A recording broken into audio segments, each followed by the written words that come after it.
Aloha, welcome to the 6th episode of the 9th series of the Temple of Surf, the podcast. Today with us, Australian shaper Coreygraham. We discuss with him about end shaping surfboard, surfers, and much more.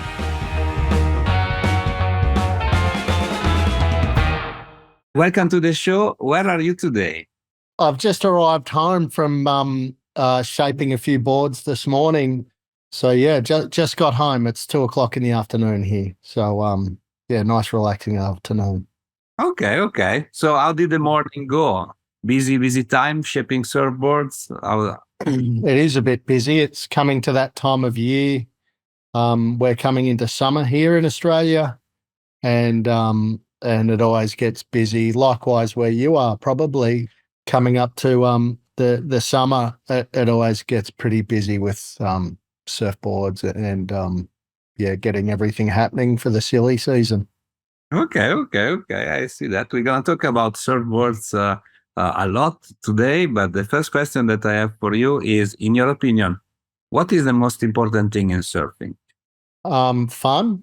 Yeah. As simple as that, right? Yeah, as simple as that. It really is. It's almost one of the most simple things on earth. Is I think we all participate in it just to have some fun. Yeah, exactly. And that if the fun is missing, then why we do it, right? That's exactly right, mate. We are not forced to go in the water, sometimes in the cold water, to do all of that just because. It doesn't always feel like fun, but essentially we're chasing fun all the time. Yeah. But yeah, sometimes in freezing cold in the middle of winter, you kind of question how fun is this? But you get one good wave and that changes everything, Exactly. So, and for you, since we're talking about surfboards, what was your first proper surfboard? Like the one that you were really dreaming of, that was gifted to you by your family or something? I can't actually remember because my father owned a surfboard factory. Okay. And ran a surfboard factory. So we just always had surfboards around. So I don't actually know what my first surfboard was because there were so many surfboards around. I just picked them up and go surfing. I remember getting one made for me, but I'd had surfboards before then. But I remember that my first ever board being made for me.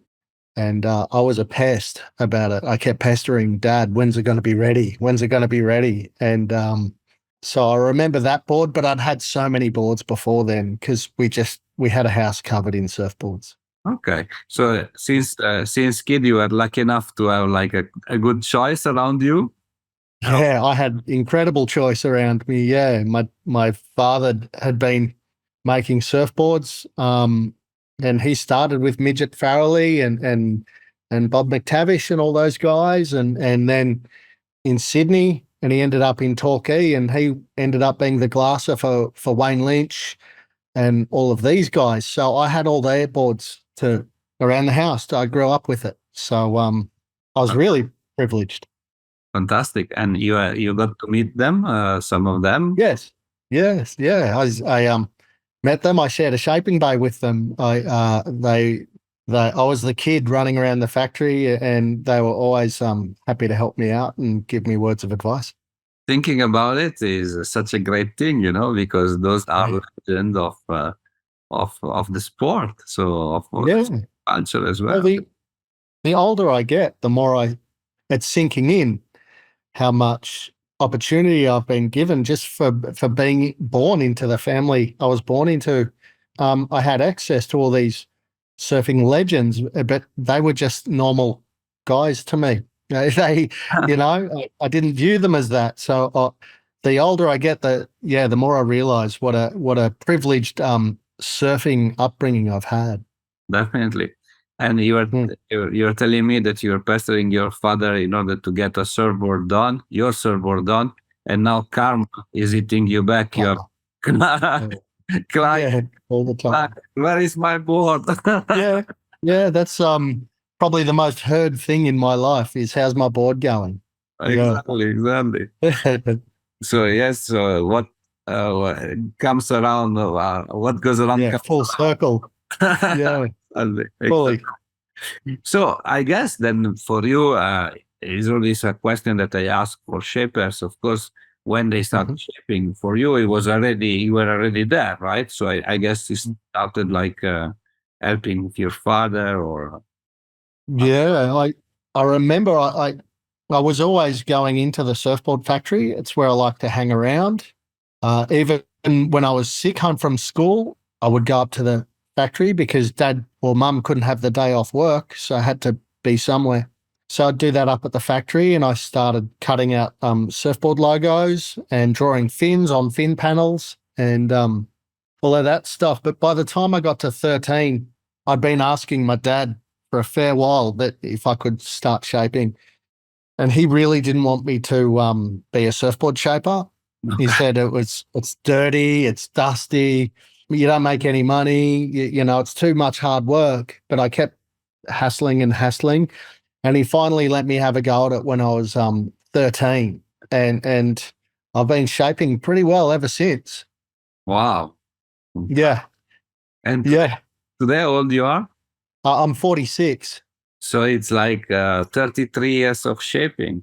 That's right. Yeah, Wow. yeah, That means quite a yeah, it's for you young, right? We have the same age, and yeah. you have already 33 years of experience. Doesn't happen. Yes, yeah, it's kind of crazy, you know. Yeah, it really is.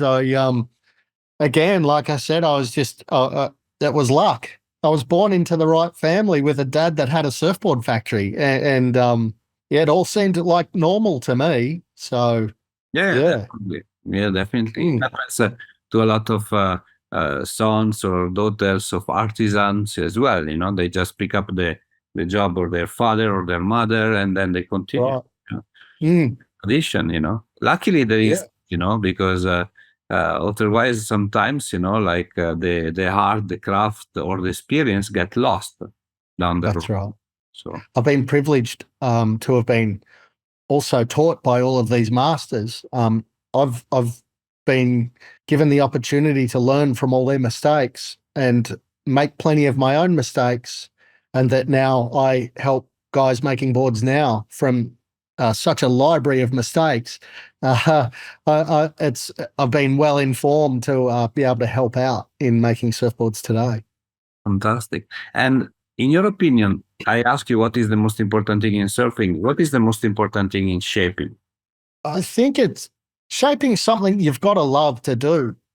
There's no way around it because you're not going to be rich, and it's not a very comfortable work experience going into a little room that getting covered in dust all day every day, and the work's so noisy to do you can't really share a conversation or anything with anybody while you're doing it either. It's a very solo individual thing to do. So you got to find the love in it, because if you don't love it, you'll eventually hate it, and and um and you won't continue anymore. It's a very solo thing, and that's why I find a lot of joy in expressing myself differently in surfboards, and trying to make different things, keep it interesting for yourself. But it's a very individual thing because the lighting has to be right and the rooms aren't very big and all that. So you got to love making surfboards uh, to continue being a shaper. So the love of it is probably the most important thing. Okay, okay. And Hmm. I was thinking about because you said it already twice that there is no money in making surfboards, right? Yes. Yeah. And and now like things the market is getting super competitive, right? We have Hmm. surfboards Yeah. coming from all over the world, shapers that are like just starting computer shaping or whatever shaping. So Yes. the market is getting crowded and crowded. How do you Hmm. see the shapers of the future? You see that a lot of people will go out of business because they cannot handle it anymore. Do you see that the people that stay true to their craft, they will still be there? How do you see that evolving from inside the shaping? Um, I think as surfboards themselves still haven't found the end of what they are yet. I think there's a lot of development to come. We've got so much happening in the world of design and composites and materials that you can either view it as this is too hard and there's no money, or you can see it as there's the opportunity to design and use new products and design new and be a part of the future rather than saying it's not as good as the old days. I think you've kind of got to embrace everything that's going on, know what you know, and just try to do your best. I don't know where surfboards are going in the future, but I think it's it's a really exciting prospect where they are going, and the materials we're going to have access to soon. We'll figure it out. Surfboards will figure it out. Shapers will figure it out because we love to do it. So, there may not be money in it, but I've been at it 33 years. If I really didn't like it that much and I really wasn't making enough money, I wouldn't be here talking to you today. Okay. Else, I got you. Makes sense. Yeah. And okay, and so we were talking about materials. Of course, is a big part of the innovation that Yes. that everybody talk about today, right? Do you still think that in surfboards we can achieve somehow innovations from, let's say, not incremental innovation, but like total innovation? Or do you think that it's just a matter of maybe material, maybe fins, maybe design, but nothing like completely crazy like it was when shortboard were invented, for instance? Yeah, I'm not entirely sure. I hope there's a big thing that happens that makes us all go, wow, and it reinvigorates everything. But surfers, we seem to think we're all free and easy, but as soon as you come up with something new and different, we're all a bit scared of it. So it's hard to have a big explosion of something new because surfers, we're always very skeptical of anything new. We're precious and we're very protective of our surfing and our surfboards. And to try something new, you almost have to know every fact about it and how it goes and everything before you kind of waste one surf on doing it. We're very protective of our surfing. I think the way the world is going now, I don't think we have a choice but to look at new materials, new ways to make, because that's just the way it's going. It's getting harder and more expensive to buy the old materials that we use now. And it's actually getting more expensive to dispose of the waste created in making boards. So there is coming a time where we have to reevaluate how boards are made and what they're made of. But that makes it sound like I've got answers. I got no answers there, but I'm also excited about what it could bring. Yeah, definitely. We've seen, for instance, in new materials, that the moment that the whole industry starts to adopt new materials that maybe are more eco-friendly or sustainable, then definitely there will be the numbers to drop down the prices of the surfboards today, right? Because today is still, right. If you look for a surfboard that is sustainable or eco-friendly, you have to pay a lot to buy them. Yes. So that's right. And it's also about making them repeatable and repairable and everything that comes with it. There's everything from wooden surfboards, and then there's all the way up to like 3D printing of surfboards using composites. And I'm sure in the mix, there's a little bit from this and a little bit from that, and it'll all shake itself out. But it's really good to see so many different people sharing so many different ideas, and not embarrassed or too shy to share it. And it'll lift us all, if we keep sharing these ideas. Definitely. So you, how do you improve yourself in your everyday shaping? What's the key of your improvement? Well, I think, for me, see, I know shapers that like repeating and they get into a rhythm, and that's what works for them. For me, the main thing for me with shaping and how I get better is if I have an idea, I'm very quick to make it. A lot of people kind of think that idea and they're not sure about it, but I'm very quick to make it and surf it and to get it out of my head. And by shaping these different types of boards, it exercises my brain and it exercises my hands and eyes. They sometimes go totally terribly, and that's great because I've learned something from that. So what works for me is acting upon the ideas I have, never letting surfboard shaping get stale.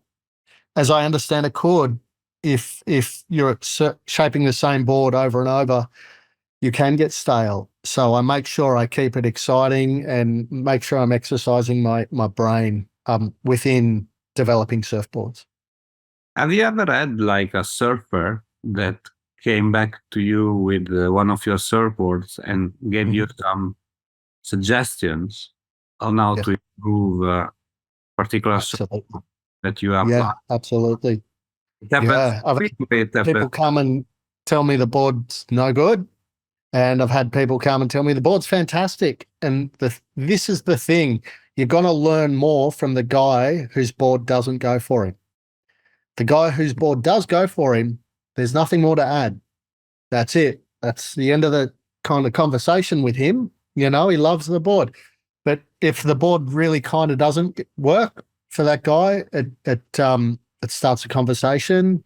Maybe that person didn't order enough foam or ordered too much, and what goes for one person, the next person might not like it at all. And we're varied and mixed race surfers. We all love different flavors of surfboards, and it's a very individual pursuit. So to expect everybody to love the same thing equally is mission impossible. Impossible, yes, of course. Impossible. Yeah. We are all so different. So yeah, that's it. See, I just I picked, after being a kind of a lifelong performance thruster surfer, I one day picked up a twin fin and everything changed for me that day.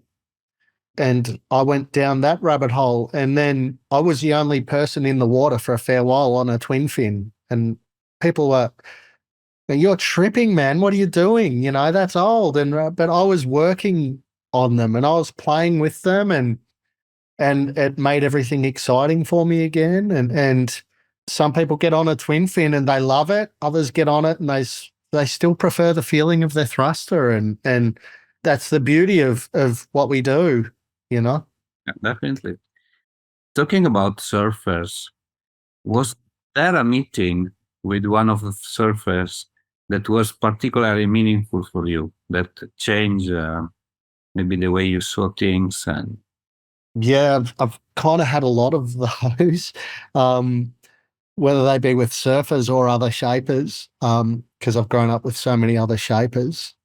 Yeah, there was a day Mick Fanning reached out to me out of the blue wanting a surfboard, and that was just, he's huge worldwide, but particularly here in Australia, he's massive. And then also, Kelly reaching out wanting to get some boards, and that's both terrifying and exciting all at the same time. Yeah.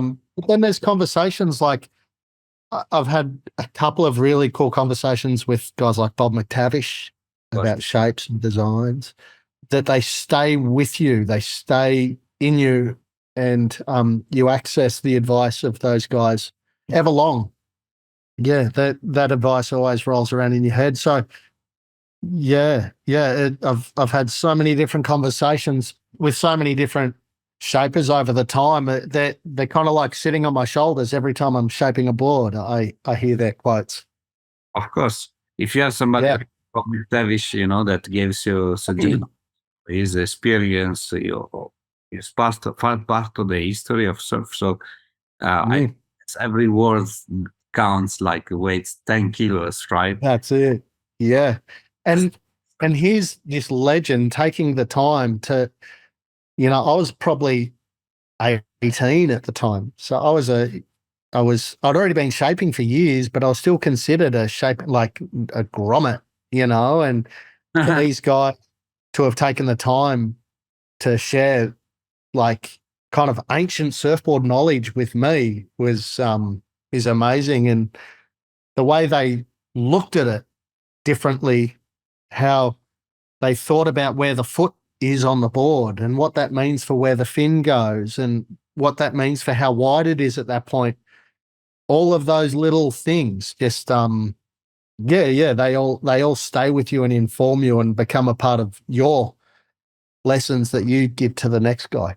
Exactly. No, exactly. Is that transmission is very important, right? So That's it. keep the things secret, at a certain point, we don't evolve, right? So that's right. Yeah.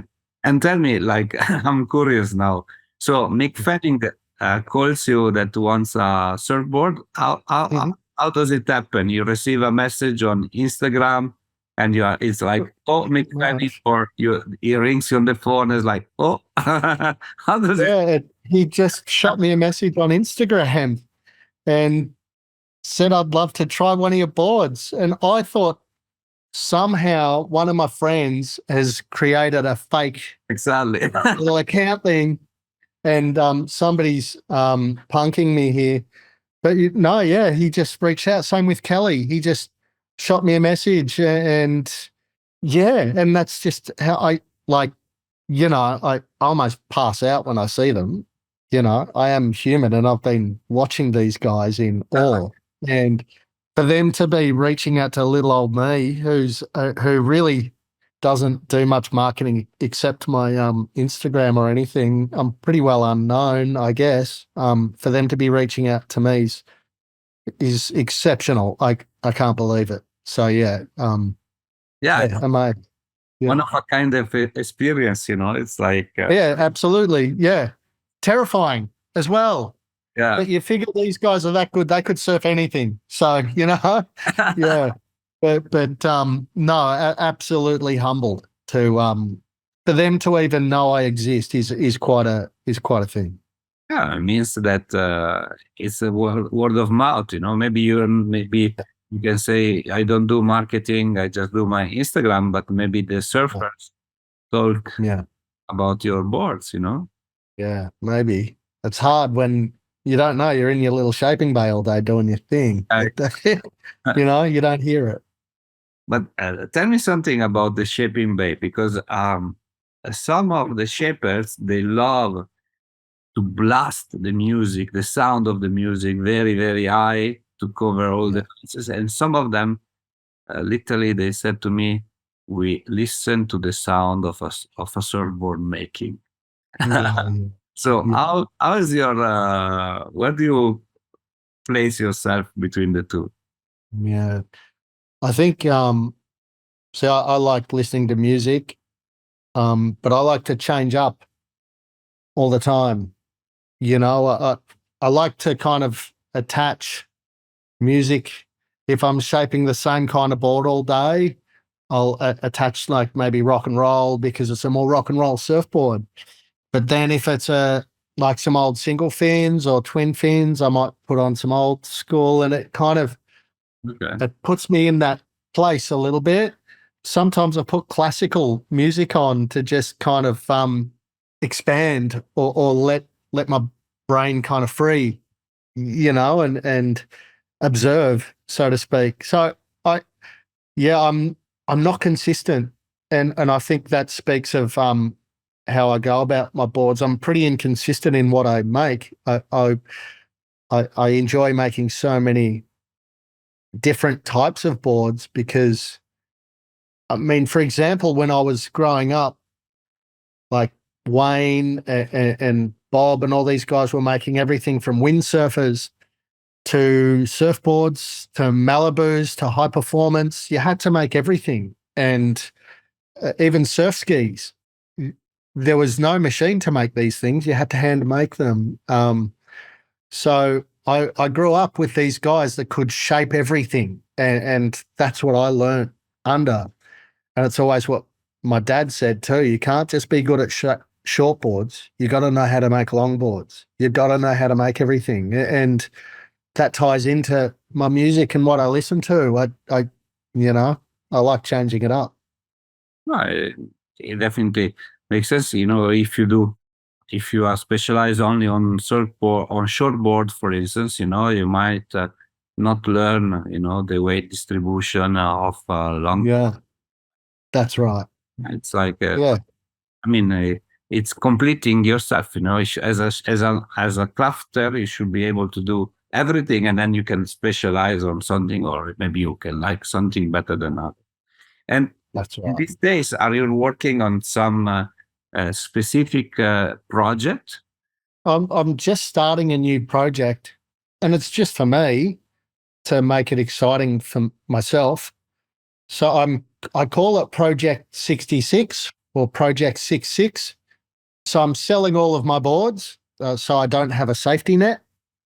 Okay. And I want to make nothing but 6 for it to ride in everything from tiny waves to as big as I care to go out in anymore, in all different kinds of.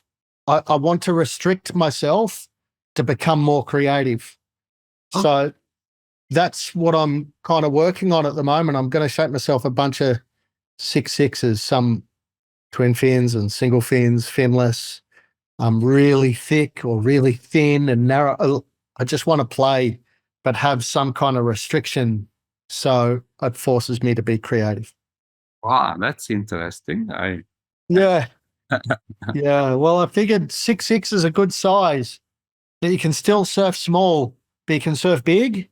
If you go too short, you can only surf small and not big and all that. So, and 6 has always been a kind of a favorite length of mine. So, yeah, I just thought, well, why not do something exciting like that for myself and see where it goes? Okay, interesting. Yeah, that's not how it goes. Yeah. So we're gonna finish this interview with a short Q&A session. So please answer the first thing that comes up to your mind. Okay. Cool. Yeah. The best surfboard that you ever rode. The best surfboard I ever rode was a Simon Anderson surfboard, shaped for a local pro surfer called Sean Brooks. It was one of his old surfboards. I got on it. I reckon I've been trying to chase that feeling for the rest of my shaping life. Wow. Favorite shaper of all time. I don't want to put you in trouble with your topics, but who's your favorite shaper of all time? Simon. Okay. Yeah, Simon Anderson. There's one other guy who was more influential, but not my favorite shaper, was Mike Croteau, but Simon Anderson, hands down. Personal question. We talk about music. I want to know your favorite song. That's so hard, man. I love music. Yeah. Favorite song. There's too many. I can't answer that. I feel sorry because I can't answer that. There's too many. Kind of music, if not song. Kind of music's just good rock and roll. I love rock and roll. Okay. Yeah. Favorite surf spot? Well, I really love Winky Pop here at home. Yeah, it's super fun. Yeah. Favorite surfer of all time? Oh, that's tough. I loved Ockie and Luke Egan. I loved their powerful surfing. Yeah. And Taylor Knox. I can't name one. I'm hopeless like at these things. All the powerful guys, I really loved watching all of those guys. Okay, makes sense. And the last question is a little bit unusual. I would like to know your best relationship advice. Patience and understanding. Yeah. I like the way you said it. Do you have patience yourself? In some things, I have a lot of patience. In other things, I have no patience. Like everyone. Yeah, like everyone. Yeah. I can be very, very patient, and I can be so impatient. Yeah. Yeah, we're all the same. Yes. Yeah. Thank you so much for being with me today. I look forward to talk to you very soon. Thank you very much, mate. Very kind. Wow. Bye-bye. Good afternoon. Bye.